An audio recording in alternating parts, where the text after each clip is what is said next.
What's up, guys? Brandon here, carsalesmasterclass.com, and we've got Eric behind the camera helping us out today, as usual. And I want to talk about my fellow car salespeople.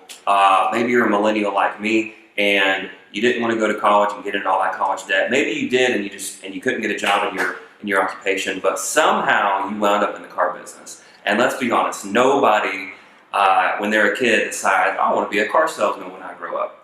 That being said, when you turn into be a young adult, maybe a little bit of an older adult, you realize that with just a little bit of skill, you can make some decent money selling cars. And with a lot of skill, and especially if you become a pro, like the members of our Car Sales Masterclass group, then you really can. I mean, you can get into the six-figure range, deep into the six-figure range, and you can find dealerships that you don't even have to work a lot of hours, just a normal 40-hour work week. And that's what I want to talk about right now, is the dealership that you work at, is it crappy or is it good? Okay? Now, keep this in mind. Salespeople are assets. They are assets just like stock market, just like stocks in the stock market, okay? Just like gold, just like diamonds, all right? They're few and far between. They are harder and harder to find with upcoming millennials and the generations and whatnot, with iPhones and us buried in our phone, we're becoming more introverted. So really great salespeople are hard to find, and the older salespeople, they're retiring, so they're kind of dying out, right? So we need more up-and-coming salespeople. Every dealership ever, no matter what, are looking for great, fantastic, top-of-the-line salespeople. And I don't mean order takers. I don't mean people who can put a tie on and pretend like they know what they're doing. A true salesperson. And that means you can sell yourself in an interview, which we teach in the Car Sales Masterclass program. You have to be able to write a great resume, and then you've got to go in and they need to feel your presence. And all that is going to be very easy for you if you're really, really good at selling cars, because you're confident with yourself, okay? Think about Conor McGregor in UFC. Dude's the most confident guy in the entire world when it comes to fighting. Of course he is. He's one of the best in the entire world, and if you want to argue with that, that's fine, but it is a fact, okay? So, same thing. I know that I'm one of the best car salespeople in the entire world. Probably not the number one best, because I'm sure that there's somebody out there better than me, but I know that I'm one of the best car salespeople in the world. I can overcome almost anything, all right?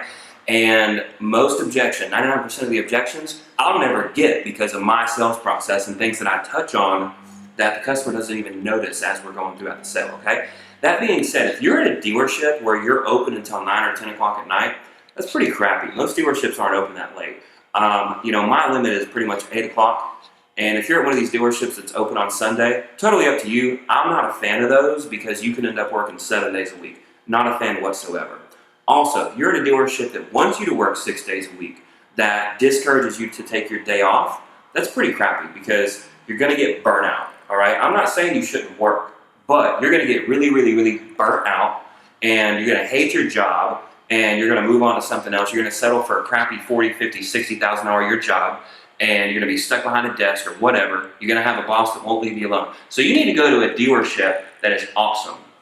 And let me tell you what I think about a dealership that's awesome, like the one that I work at. And I wouldn't be there if it wasn't. I would never consider going somewhere that wasn't like this. They leave you the hell alone because they know that you're worth it. You're an asset. If you get paid 25% commission and you make $125,000 a year, that means that you made that company $500,000 in a year, and you're one person. One person, all right? So think about that. Think about your value. So they leave you the hell alone. You don't have a boss practically. Okay? Your schedule is very loose. If you go to them and say, hey man, I'm not feeling it today, or I'm not feeling good, or my little girl has a ballet recital, or blah, blah, blah, they're like, great, go on, have fun. That's where you need to go. Now guys, typically that is not going to be at a super high volume store. In some areas it may be, but super high volume stores, they want as many people there as possible, and they want them pushing out units because it's all about the units, okay? Now, that being said, you can't be at a store that's so small that there's only a couple people there, because if that's the case, then you have to be there every single minute and hour that store is open.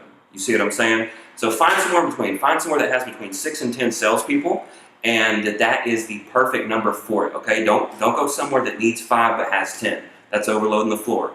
Don't go somewhere that needs 10 but has 5, because you're never, ever, ever going to get any time off. You're going to be missing customers. You're going to be losing gross because you have to make the customers, hurry, hurry, hurry. And when they give you, an objection, you just have to do whatever they say because you don't have time. You have to move on to the next customer. You don't want to do that, okay? I don't want to sell 30 cars a month and them all be mini deals and me make between $3,000 and $5,000, okay? That sucks. That's a lot of work. I want to sell between 10 and 15 cars a month and make between $10,000 and $15,000. And yes, it can be done, and it has been done very, very often at different dealerships throughout the nation, not just by me, okay? So, if you would like to learn more about this, I'm not pitching you per se, but if you want to be a ninja car salesperson, that's what the Car Sales Masterclass was designed for. So you can go to carsalesmasterclass.com, and as of this very second, it is closed. There's a waiting list, and that's because we're coming out with version 2.0. That being said, get on the waiting list, and we'll let you know when it opens, and it will absolutely change your life, teach you how to make the money you want, and live the good life, okay? The good life that you want. So again, it's been Brandon with Car Sales Masterclass. Go ahead and give us a thumbs up if you like the video, and go ahead and hit subscribe and ring that bell. Click the bell button next to the little subscribe button so that you can be notified when we come out with new videos. I always want to do videos to help the common person, especially a millennial like me that has no experience whatsoever, be able to go from zero to over $100,000 within just a few months, okay? So again, Brandon, Car Sales Masterclass, give us a like. Thanks for watching.